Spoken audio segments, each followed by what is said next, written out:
32 years ago, a note fell out of a Bible and nearly got me killed. 7 words. If he discovers the truth, kill him. I wasn't supposed to find it. I wasn't supposed to live long enough to tell you this.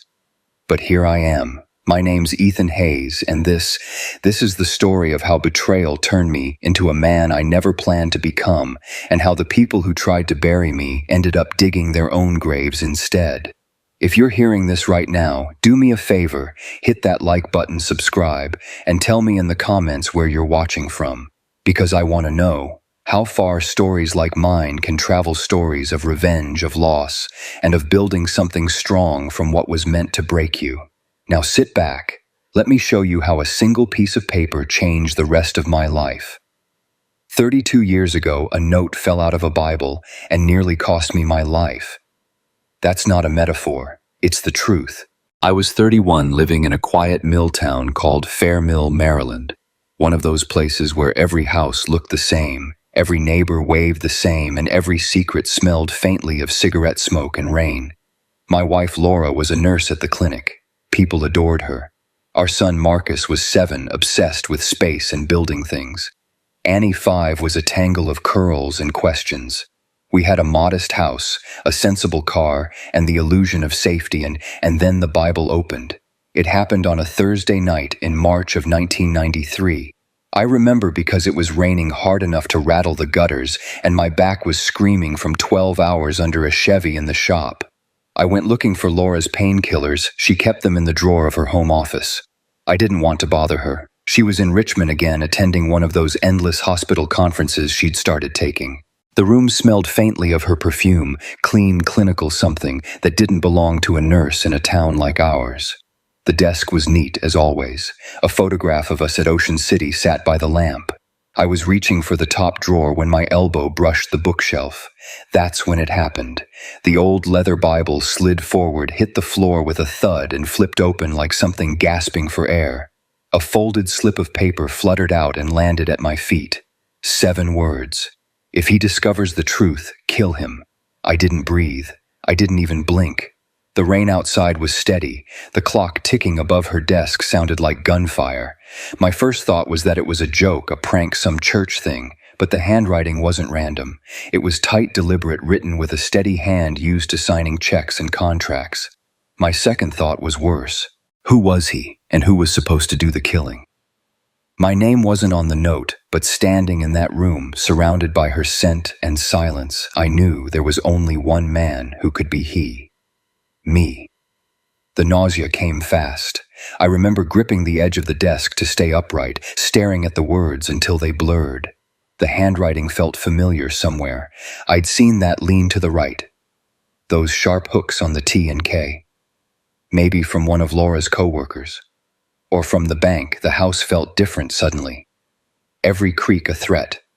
Every shadow a witness. I told myself to put it back, pretend nothing happened. That's what you did in a place like Fairmill. You kept things tidy, but my hands wouldn't move. I picked up the paper again, unfolded it fully, searching for context. Nothing. No date, no signature, just the 7 words. The fold marks were deep meaning. Whoever hid it had done so carefully, deliberately. The Bible was bookmarked at Proverbs 31, a wife of noble character who can be trusted. That irony landed like a punch. For a few minutes I just stood there, listening to the refrigerator hum down the hall, the rain against the window and the blood in my ears. Then I folded the paper, slipped it back exactly where it had fallen from, and replaced the Bible on the shelf. My hands were shaking, but I made sure everything looked untouched. When Laura came home later that night, she was glowing. Wet hair, lipstick redder than usual, laughter that felt a degree too high. She kissed my cheek, said Richmond had been productive, and went to check on the kids. I watched her walk down the hallway, her heels clicking, her voice soft as she tucked them in. I told myself it couldn't be what it looked like. Laura wasn't capable of violence. She was the kind of woman who left notes in lunchboxes and volunteered at church. But that night, as I lay beside her, the image of that paper hovered behind my eyelids. If he discovers the truth, kill him. Every time I heard her shift in bed, my muscles tightened. Every exhale she made sounded rehearsed too, even like someone pretending to sleep. At one point, I swore she was awake, watching me through half-closed eyes. I didn't sleep. I watched the shadows crawl across the ceiling until dawn. By morning, the decision had already taken root. I wasn't going to confront her, not yet. If that note was real and my gut said it was, then confrontation could be suicide. So I smiled through breakfast. I poured her coffee. I kissed her cheek when she left with her white nurse's shoes squeaking across the linoleum. Then I sat at the kitchen table staring at my reflection in the window and made myself a silent promise. I would act normal. I would be the same easygoing husband everyone knew. But I'd watch, listen, wait. Some men fight storms head-on. Others learn to walk quietly through them until the lightning passes. I figured if someone had written those words about me, the only way to survive was to make sure they believed I was still in the dark. That morning, I went to work as usual, fixed a carburetor, changed the oil on a Buick. Nobody would have guessed my world had tilted. But every sound felt amplified: the hiss of air tools, the radio static, the conversations about sports and gas prices. Ordinary life carried on while my mind replayed 7 words over and over. That evening when Laura came home, I looked for cracks. She was warm, affectionate, even made meatloaf, poured me a beer, asked about the shop. She laughed easily, too easily. For the first time in our marriage, I couldn't tell which version of my wife was real. After the kids went to bed, she hummed while folding laundry. I watched her fingers, delicate, steady, like the handwriting on that note. When she caught me staring, she smiled and said, "What's wrong, honey?" "Nothing," I lied. And that was the start of everything. I didn't know it yet, but that slip of paper had just redrawn the map of my life. Every routine, every Thursday night, every phone call, every missing receipt would soon become a breadcrumb leading towards something much bigger than infidelity. Back then, I still believed the truth once found would set you free. Turns out sometimes the truth just teaches you how deep the hole goes. That small paper didn't just fall from a Bible, it fell straight through the center of my life. The week after the Bible incident, I learned what it meant to live 2 lives at once. By day, I was Ethan Hayes' steady husband, father of 2 men who mowed his lawn on Saturdays and paid his bills on time. By night, and in every quiet moment between, I was something else. A man counting lies like stars. I moved through the house as if nothing had happened, smiled when Laura smiled, kissed her cheek when she left for her Thursday conferences in Richmond, pretended to sleep when she slipped into bed past midnight, smelling faintly of smoke and hotel soap. I became an actor in my own life, rehearsing my lines every morning in the bathroom mirror. But acting doesn't stop the mind from cataloging. First came the small things: a missing 20 from my wallet, then 100. A new dress with tags she said were on clearance. A perfume I didn't recognize, too rich for a nurse's salary, too foreign for Fairmill. I checked the glove compartment of her car one afternoon, heart hammering like I was committing adultery myself. Inside, tucked behind registration papers, was a receipt from a Richmond jewelry store dated 2 weeks earlier. A necklace, white gold, $2,000. Paid in cash. We didn't have $2,000 to spare. I folded the receipt into my pocket and spent the rest of the day pretending my world hadn't just shifted another inch. That night at dinner, Laura talked about a new doctor joining the clinic. She laughed, poured wine, teased me for working too much. I nodded along, but my mind was elsewhere: on the receipt, on the note, on the way she avoided looking at me for too long. By the second Thursday, I'd stopped pretending she was going to Richmond for medicine seminars.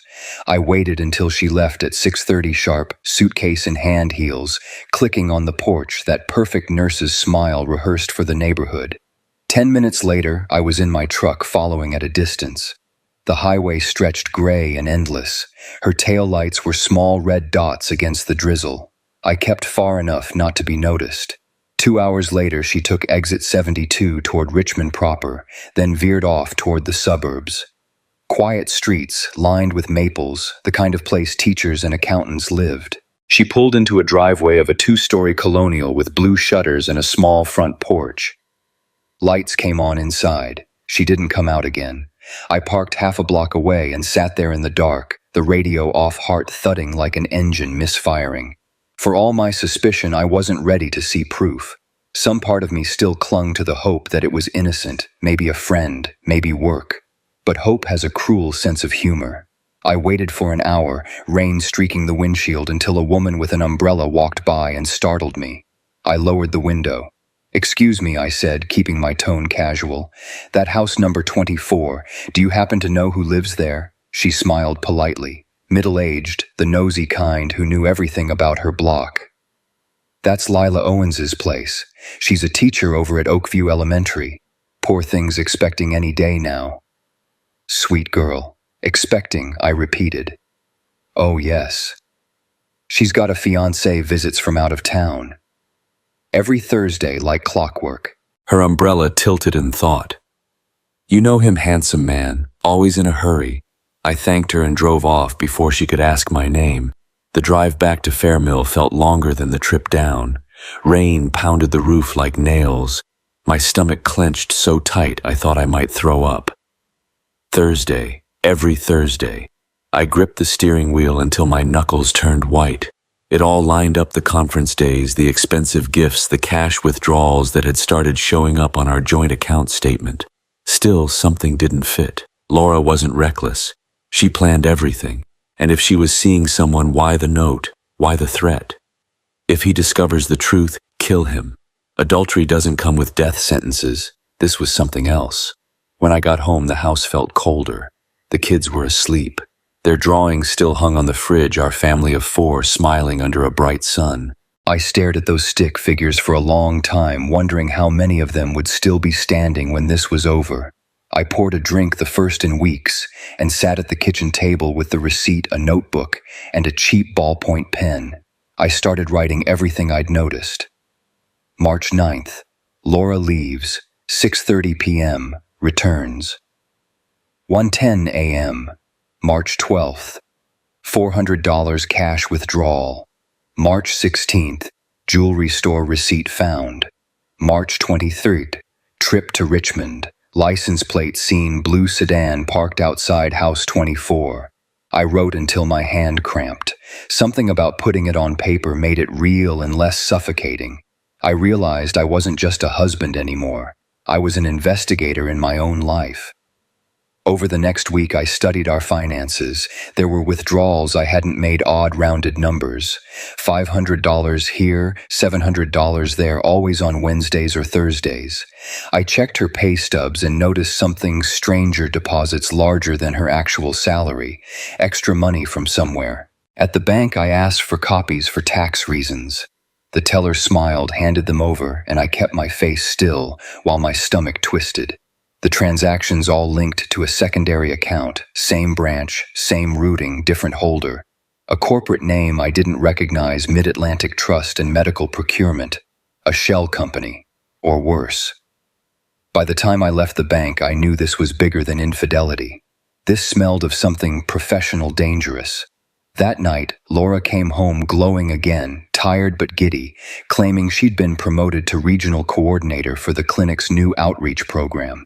She showed me a polished business card with the same company name I'd seen at the bank: Mid-Atlantic Trust and Medical Procurement. I forced a smile and said I was proud of her. She kissed me, poured herself a glass of wine, and talked about a future where we won't have to worry about bills. My throat tightened. Later, when she went to bed, I sat in the living room in the dark. The rain had stopped, but the quiet was worse. I opened my notebook again and added one last line under the date: follow the money. Because somewhere between the jewelry receipts and the phantom company, my wife had crossed a line, and if I wanted to survive whatever truth was hiding behind that Bible note, I needed to find out whose money she was moving, and who else might be willing to kill to keep it hidden. It started with a razor and ended with a key.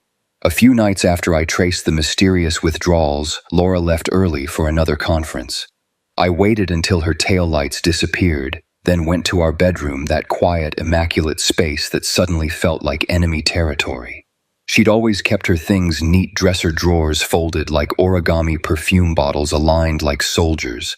But when I lifted the lid of her shaving kit, I found something that didn't belong, a small brass key wrapped in tissue paper. It was old-fashioned, heavier than it looked, engraved with a faint number 17B. I didn't know what it opened, but I knew it mattered. For 3 nights, I searched. Drawers, boxes, closets, nothing. Until the 3rd night, when I noticed a slight discoloration on the wall behind her wardrobe, tiny screw marks that didn't match the others. I pulled the wardrobe away, expecting nothing more than dust and regret. Instead, I found a small metal safe bolted to the wall. My hands went cold. I hesitated twice, then slipped the brass key in. The lock turned smoother than I dared hope. The door creaked open like it hadn't seen daylight in years. Inside was a stack of envelopes, a manila folder, and a passport. My wife's. Except the name read Laura Brenner. Below it, 2 plane tickets, Buenos Aires, Argentina. Departure date, June 21st, 1993. Passengers, Laura Brenner and Carl Brenner. Carl Brenner. I knew that name. He was the regional bank director, one of those well-dressed men who smiled with their teeth but never their eyes. He'd attended the clinic fundraiser last winter, shook my hand, told me I looked like a man who built things with honesty. Apparently that was my mistake. I reached deeper into the safe and found what looked like a love letter. Elegant handwriting, feminine curves, signed Lila. My dearest Carl. The baby kicks stronger every day. You said we'd leave once the final transfer is done, that everything will be ready by the end of June. Please don't leave me waiting. I believe in you, in us. With love, Lila. Lila, the pregnant teacher. For a long moment I just stood there, the room spinning, everything connecting like dominoes, finally falling into place. The medical conferences, the jewelry receipts, the extra income, the company name on the transfers, Mid-Atlantic Trust, and medical procurement. Laura wasn't just cheating, she was laundering money, and not alone. There were at least a dozen letters from Lila to Carl, spanning months. Some tender, some desperate, all mentioning the big transfer. Each letter painted the same pattern: Carl promising a new life, Lila dreaming of escape, unaware she was just another pawn. Then came one short note that froze me completely. If she finds out before the transfer, make sure it's handled. We can't risk exposure. Edward agrees. The handwriting was the same as the one from the Bible. If he discovers the truth, kill him. Except this time it said she. The pronouns had changed, but the threat was identical. Whoever handled things for Carl and Laura wasn't writing hypotheticals. They meant it. I sat on the floor reading and rereading until the words blurred. Every assumption I'd had about my marriage, my safety, my future gone. I wasn't just betrayed, I was expendable. I forced myself to calm down. Panic wouldn't save me, proof would. I took out my small Kodak camera, the one I used for photographing Marcus's science projects, and started snapping pictures of every page, every ticket, every forged ID. Flash off. Silence only broken by the soft click of the shutter. When I was done, I put everything back exactly as I'd found it, turned the key, and slid the wardrobe back into place. That night, I couldn't eat, couldn't sleep. I lay next to Laura, who smiled faintly in her dreams, while I listened to the clock tick like a countdown to the week of the big transfer. The next morning, I drove to town to Naomi's copy shop, a dusty little corner store with humming fluorescent lights and stacks of colored paper. Naomi was a friend from church, late 40s, sharp as a tack. "Ethan Hayes," she said when I walked in. "You look like a man carrying a secret." "Something like that," I muttered, sliding a folder onto the counter. "Need some copies, confidential ones." She raised an eyebrow but didn't ask questions. Naomi was old school. She believed in silence as loyalty. While she made the copies, I stared at the humming machine, the way light passed across each page like it was scanning my soul. When she handed me the envelope of duplicates, I felt like I was holding a weapon, evidence of a crime that wasn't supposed to exist. "You okay, Ethan?" she asked softly. "Not yet," I said, "but I'm working on it." I hid the copies under a loose floorboard in the garage, wrapped in plastic, alongside a flashlight and a wrench. Survival instincts, I guess. The originals went back in the safe untouched. From then on, I studied every move Laura made. The phone calls taken in the laundry room, the late-night faxes at the clinic, the new briefcase she locked every time she left for work. She had no idea that I knew, but I noticed her watching me too sometimes, those brief, calculating glances across the dinner table, like she was measuring whether I'd caught on. I made sure to smile, to talk about the kids, to mention the car repairs, to look tired but harmless. Inside, I was building a map. Every Thursday matched a deposit. Every deposit led to a transfer. Every transfer bled into Carl Brenner's shell company. It was all right there, hiding in the ledgers camouflaged as medical logistics. The week of the big transfer was circled in one of the letters, June 18th through June 24th. 2 weeks away. 2 weeks until they disappeared to Argentina with $500,000 and left me and our children to vanish into their past. That night I sat in my truck, the photos and copies spread across the passenger seat. My hands trembled as I compared signatures. Laura's boss, Carl Brenner, had a distinctive flourish on his signature, a loop that cut hard across the B. It matched perfectly with the handwriting on the note. If he discovers the truth, kill him. Carl hadn't just planned to take the money. He'd planned to erase anyone who stood in his way, and by now I knew too much. Trust is a fragile thing. Once it breaks, you start seeing cracks in every face around you. 2 weeks. That's how long I had before the big transfer. 2 weeks to build a safety net before the people I loved or thought I loved made me disappear. I started with Naomi. She came by the garage that Monday afternoon to pick up her Buick.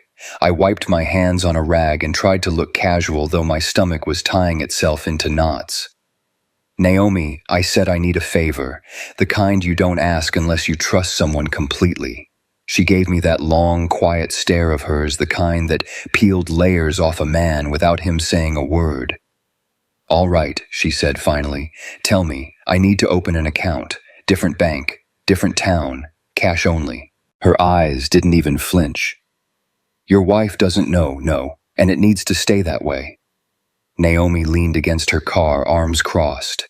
Ethan, I don't know what you're into, but I know the look of a man running out of options. There's a small credit union in Annapolis. My cousin manages it. No questions asked if you come through me. That night, under the yellow glow of the garage light, I packed a small envelope. The photos, the receipts, copies of the love letters. One set for safekeeping, one set to send. I wasn't going to the local sheriff. Sheriff Tom Hart was Brenner's Saturday night poker buddy, the kind of man who'd laugh over a cigar while someone else's life burned. Still, I had to make it official somehow, but in a way that couldn't be traced back to me.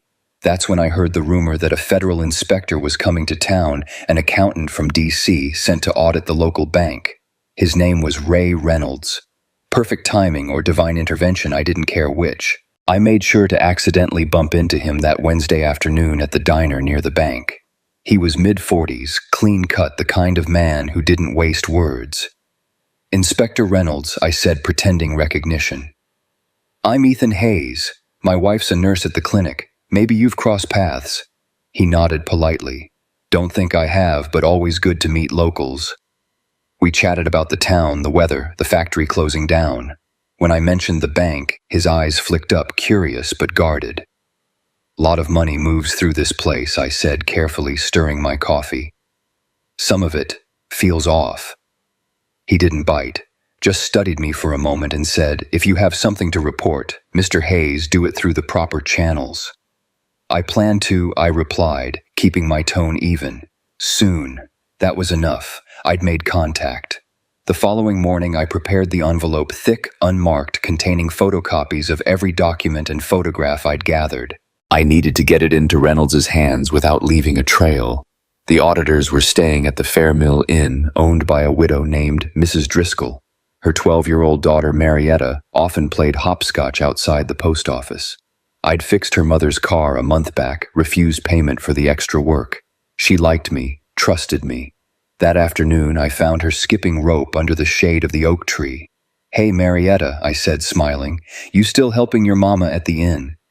Sure am, Mr. Hayes. We got fancy city folks this week. They tip good. I handed her a small package neatly wrapped in brown paper. Think you can do me a favor? There's a man staying there. Inspector Ray Reynolds, tall, serious looking. Give him this envelope, but tell him not to open it until he's alone. Don't tell your mama, okay? Her eyes went wide. Is it a secret? Something like that. It's for grown-up business. She grinned. I like secrets. I gave her $1 and a wink. Then you're the best agent I've got. She giggled and ran off pigtails, bouncing the envelope clutched like treasure. By the time I reached my truck, the adrenaline had started to fade, replaced by something darker, fear. The kind that sits behind your ribs and waits. Because secrets have a way of whispering back. That night, Sheriff Hart showed up at the garage. He was a heavy man with a face made of sunburn and suspicion. The kind of lawman who knew everything before you said a word. Evening, Ethan, he said, leaning on the doorway like he owned the place. Heard you been asking questions around town. Banks, clinics, inspectors. I kept my tone casual. You hear a lot, Sheriff. That's my job, he said, smiling without warmth. Now I like you. Folks do. You fix things, keep to yourself. But sometimes good folks wander into bad places. Places they don't belong. You warning me? I'm saying curiosity's fine, long as it don't turn dangerous. He took a step closer, his shadow falling over my workbench. Fairmill's a small town, Ethan. People talk.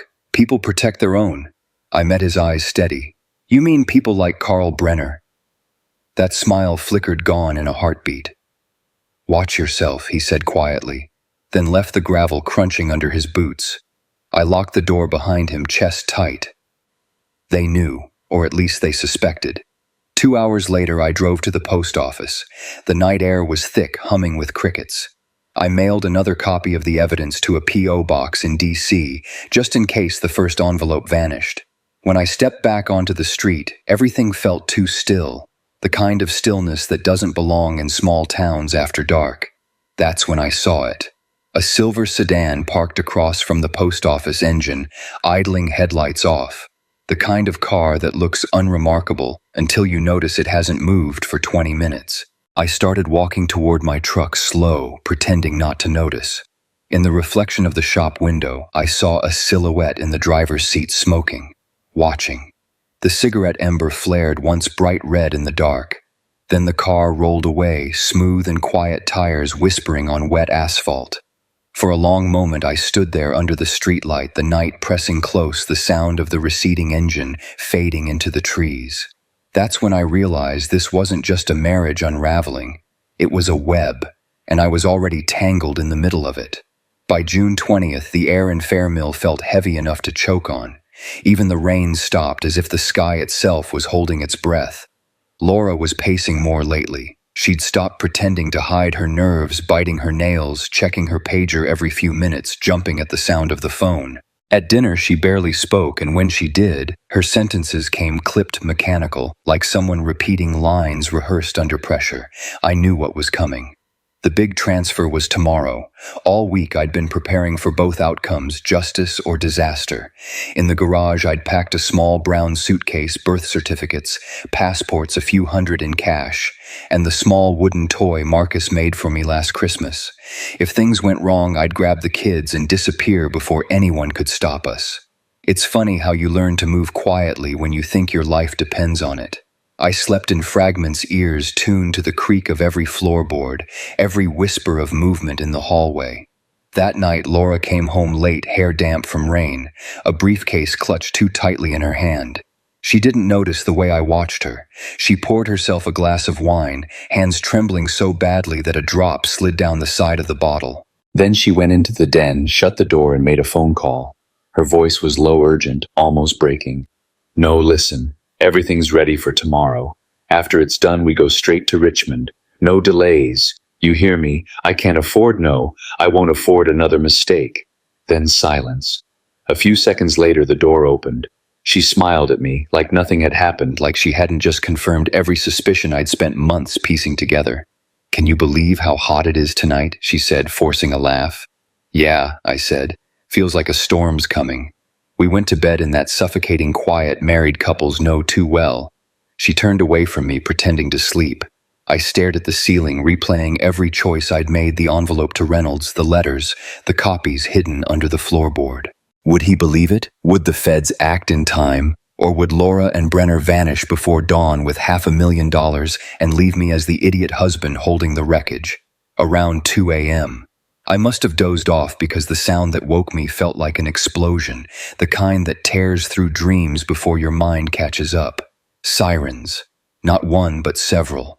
Blue and red lights flashed across our bedroom wall like lightning trapped behind glass. I sat up, heart pounding.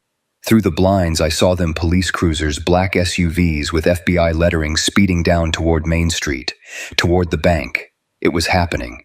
I went to the hallway and nearly tripped over Marcus. He was rubbing his eyes, holding his toy rocket. "Dad, what's going on?" "Nothing, buddy," I said quickly, forcing calm into my voice. "Just a drill. Go wake your sister." "Okay." But Laura wasn't in bed. The sheets were still warm where she'd been. Her briefcase was gone. My blood went cold. I rushed to the window, saw her car missing from the driveway, the taillights vanishing at the end of the street. 5 minutes later, the phone rang. For a second, I thought about not answering. Then I did. Ethan Hayes. The voice was firm, professional. "This is Inspector Ray Reynolds. We need you to stay where you are." "Inspector, what's happening?" "There's been an attempted transfer at Fair Mill Bank. 2 suspects are in custody, Carl Brenner and Laura Hayes. We intercepted them during the operation. You need to remain calm for your children, Mr. Hayes." "Do you understand?" I didn't answer right away. The room was spinning, every word echoing in slow motion. "Mr. Hayes," he said again, softer now. "Your anonymous package saved lives tonight." I sank into the chair, hand over my mouth, staring at the wall that used to hold our wedding picture. Marcus and Annie appeared in the doorway, their small faces lit by flashing blue from the window. "Is Mom okay?" Marcus asked. I swallowed hard. "She will be," I said quietly. "She just made a mistake. The police are helping her fix it." He nodded, not understanding, and went to sit by his sister. When they finally fell asleep on the couch, Marcus clutching my arm, Annie curled against my chest, I just sat there in the dark, holding them, listening to the sirens fade into the distance. The storm outside had finally broken, but inside it still raged. Somewhere out there, Laura was sitting in the back of an FBI car, her perfect world crumbling.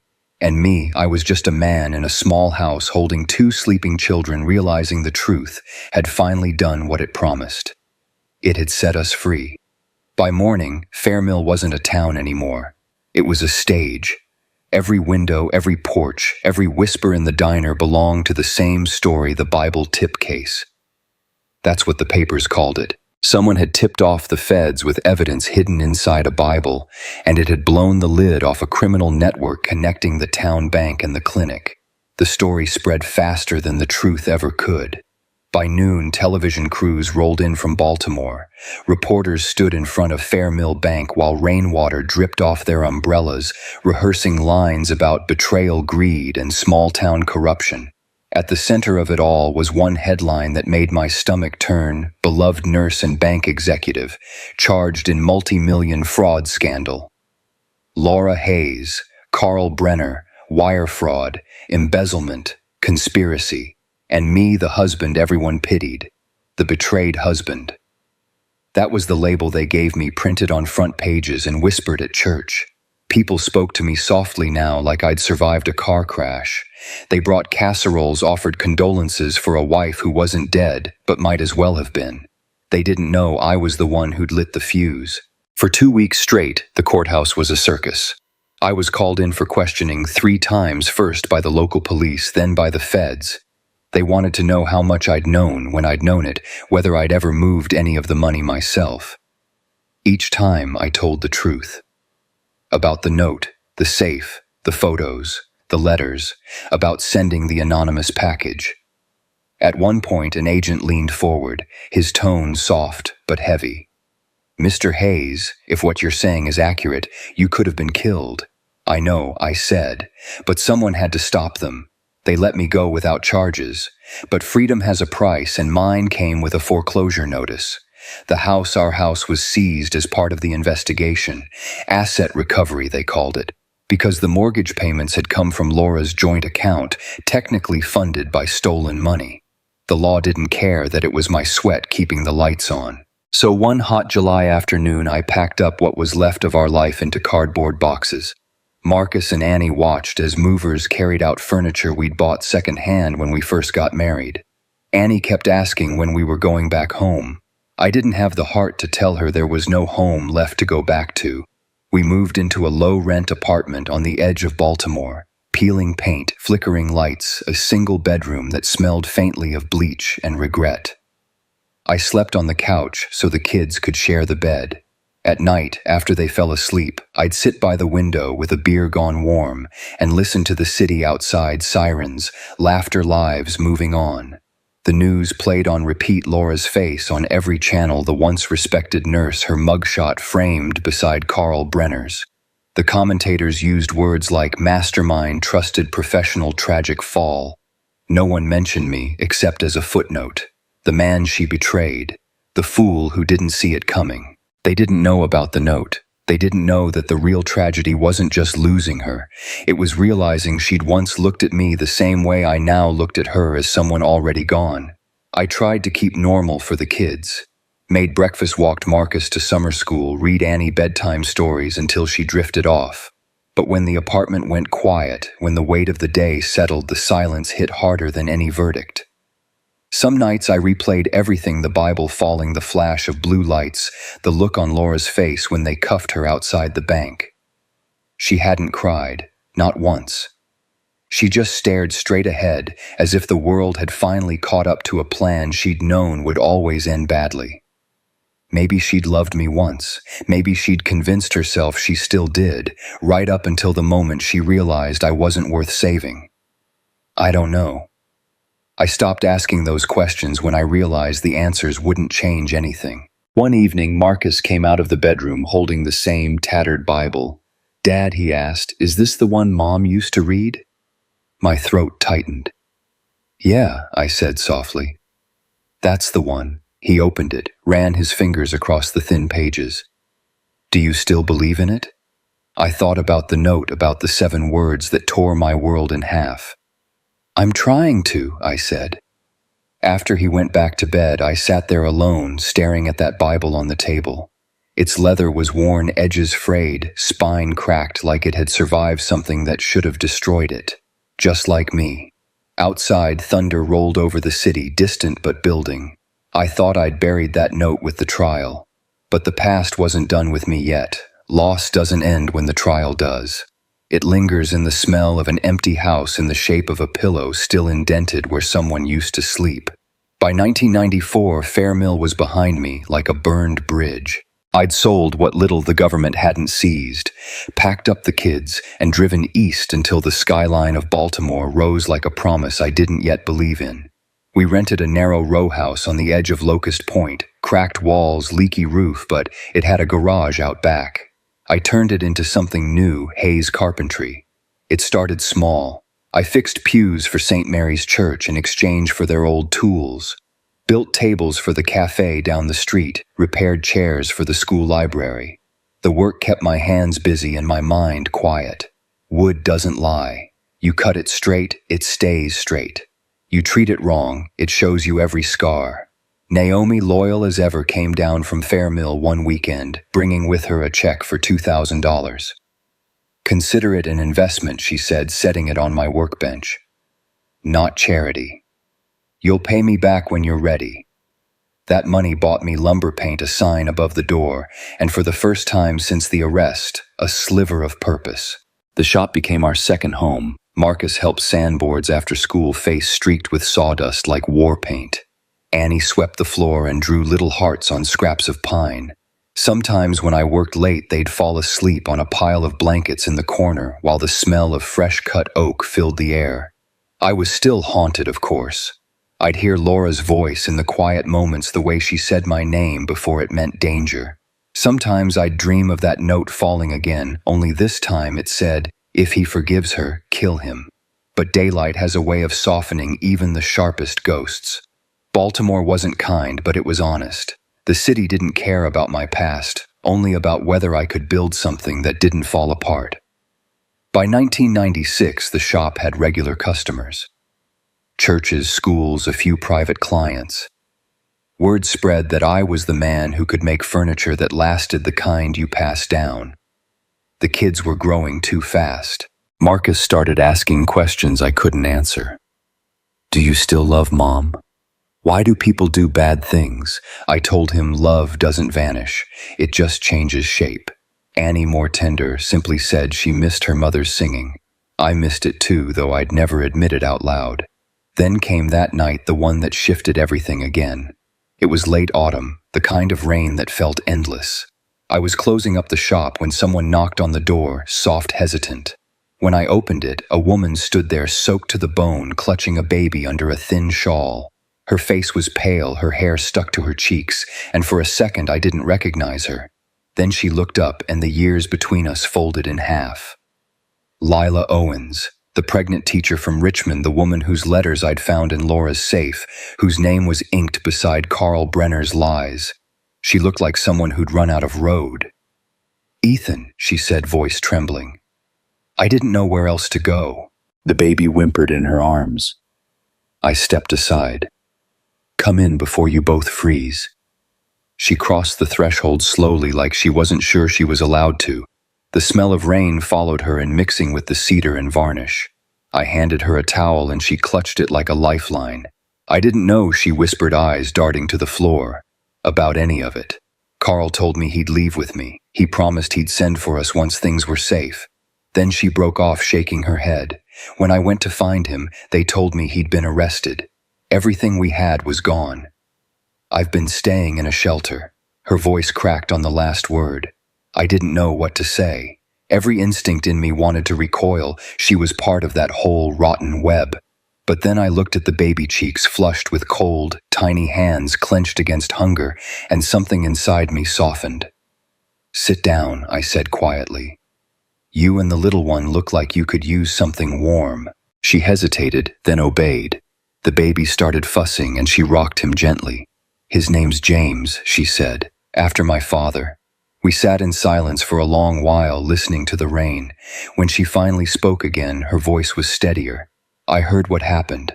About Laura. About you. I'm sorry. Don't be, I said. We both got fooled by the same man. She looked at me, really looked, and nodded. There was a flicker of shame in her eyes, but also something else. Determination. I don't want pity, she said. I just want work. Anything. I can run errands, keep books. I just need a chance. I studied her face, tired, older than her years, but still proud. Work I can give, I said finally. Pity I don't offer. For the first time that night, she smiled. It was small and fragile, but real. I set up a cot for her and the baby in the back room of the shop next to the heater. Annie brought over one of her old blankets. Marcus gave James a stuffed rocket. And for the first time in years, the house didn't feel haunted. It felt alive again. As I turned off the lights, I glanced at the worn Bible on the shelf by my workbench. The note was gone, buried with the past, but its shadow still lingered, a reminder that evil isn't always loud. Sometimes it comes softly like rain on the roof. And sometimes, just sometimes, grace arrives the same way. That night, as thunder rolled far over the harbor, I realized something I hadn't dared to believe since Fair Mill burned itself out of me.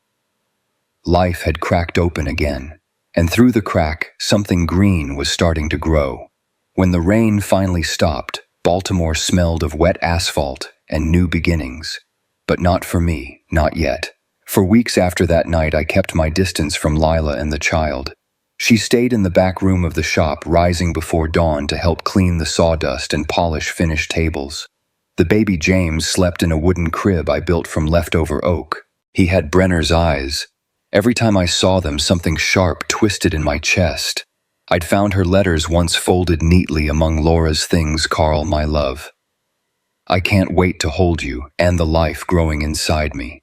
The handwriting had the same graceful loops as the note that had destroyed everything. If he discovers the truth, kill him.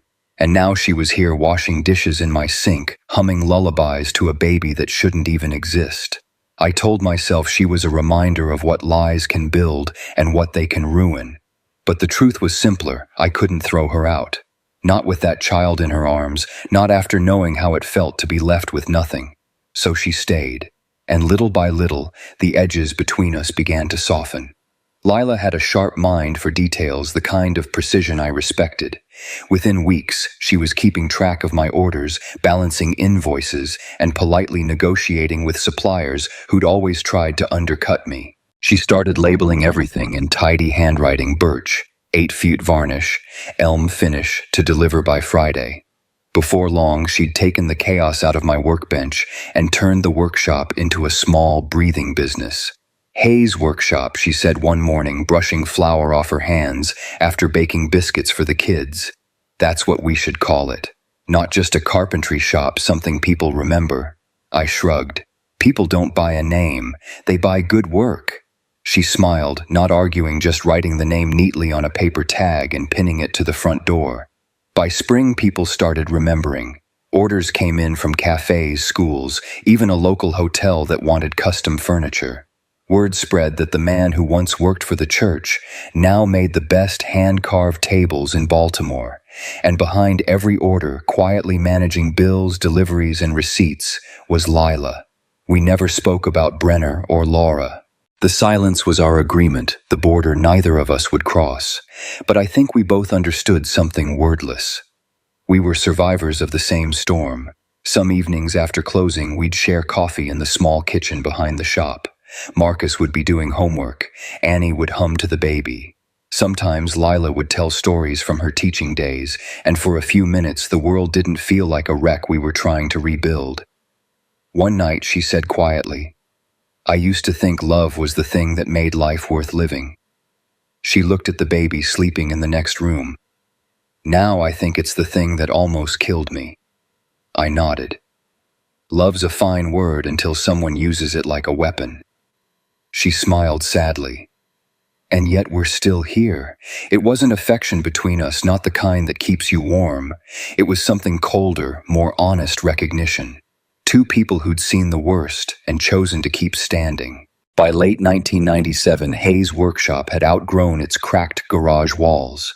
Lila handled the paperwork for a small storefront near Fells Point, sunlight streaming across polished oak floors, shelves filled with handmade frames, stools and tables carved with quiet pride. The kids helped paint the sign. When we opened, people came not just for furniture, but for the feeling of something built with care, something solid. It was strange. After years of rot and betrayal, I was finally building something that lasted. Then came the letter. It arrived in a thick white envelope embossed with a lawyer's seal, addressed to Mr. Ethan Hayes, proprietor, Hayes Workshop. Inside a few sentences in sterile legal language, our client, Mr. Carl Brenner, currently incarcerated at the Maryland Correctional Facility, hereby asserts claim of ownership on the property located at 12 Danton Street, formerly held jointly under Mrs. Laura Hayes prior to seizure. Said property is alleged to have been unlawfully retained and utilized for commercial purposes. My hands tightened around the paper until the edges cut into my fingers. Brenner. Even from prison, he still found a way to reach into my life. When I told Lila, she went pale. "He can't do that, can he?" I folded the letter and set it on the counter.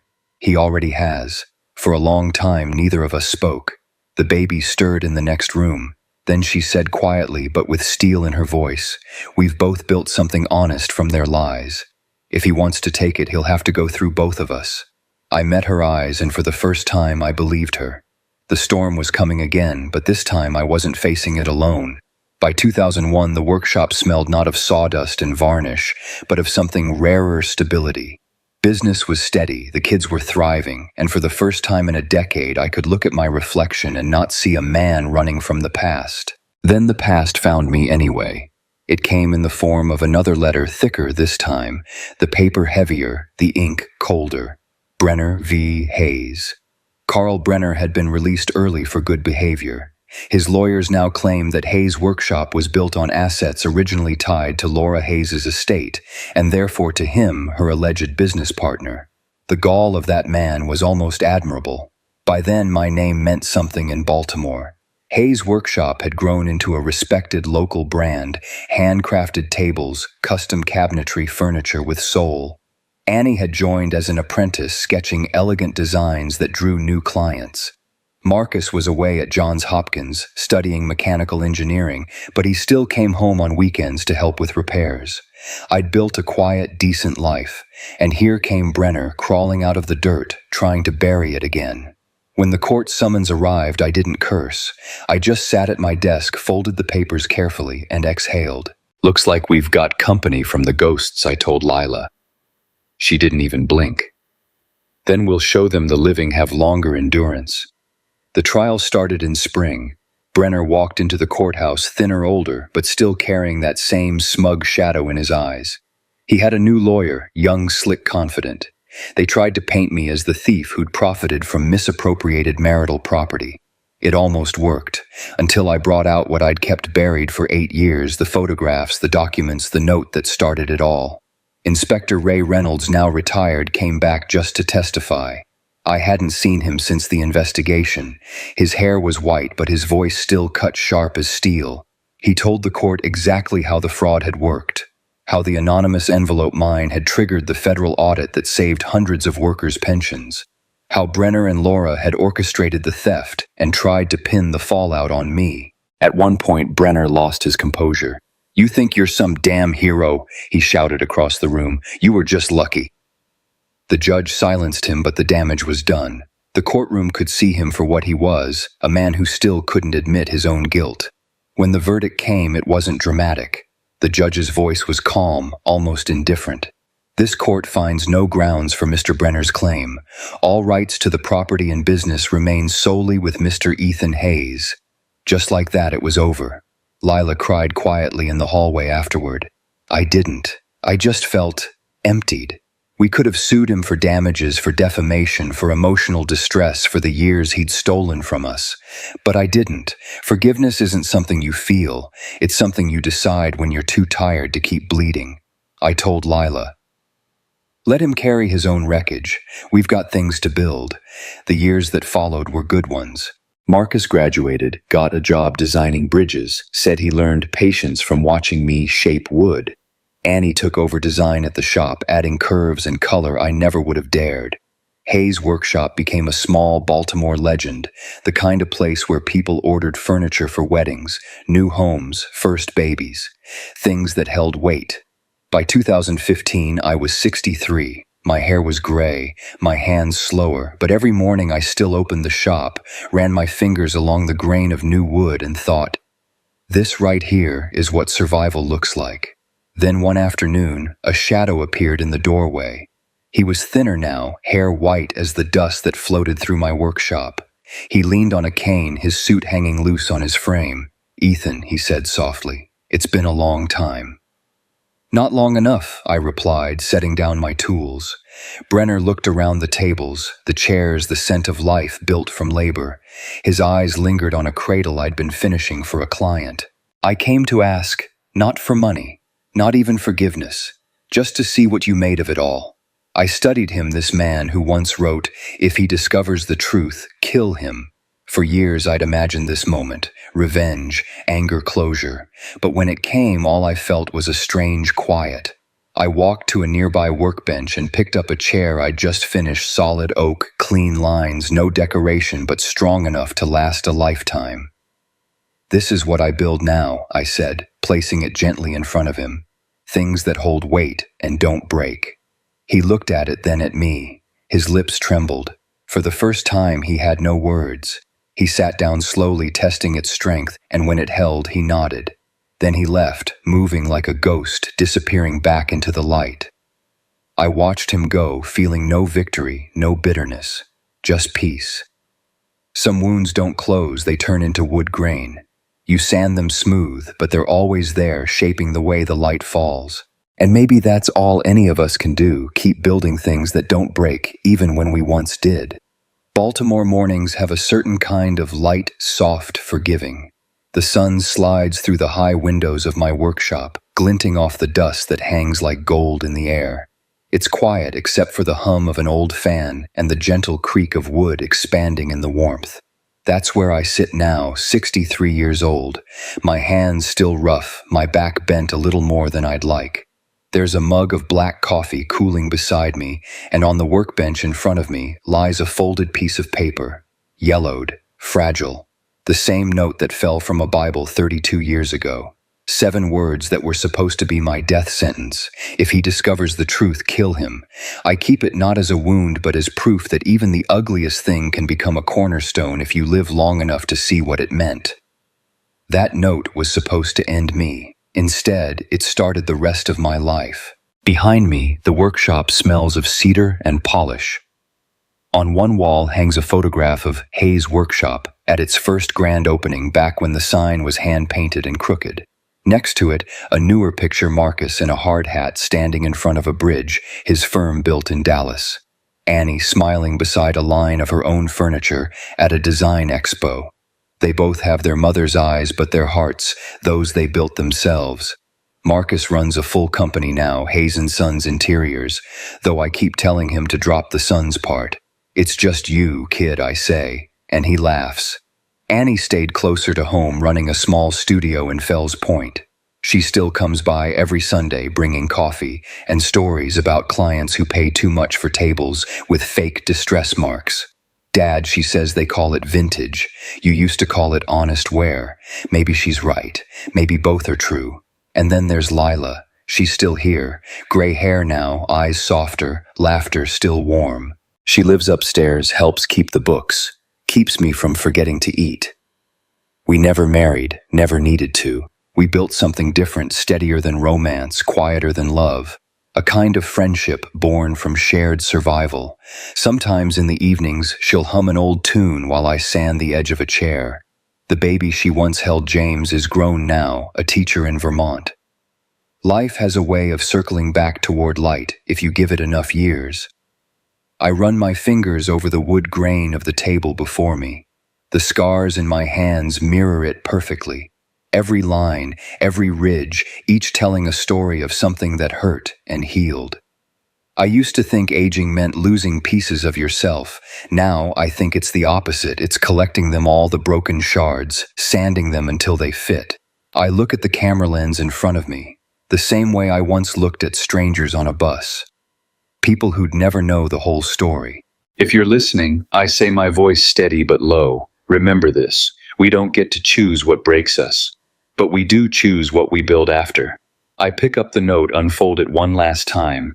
The ink has faded, but the handwriting, his handwriting, is still there. I slip it gently back between the pages of my Bible, right where it first fell from.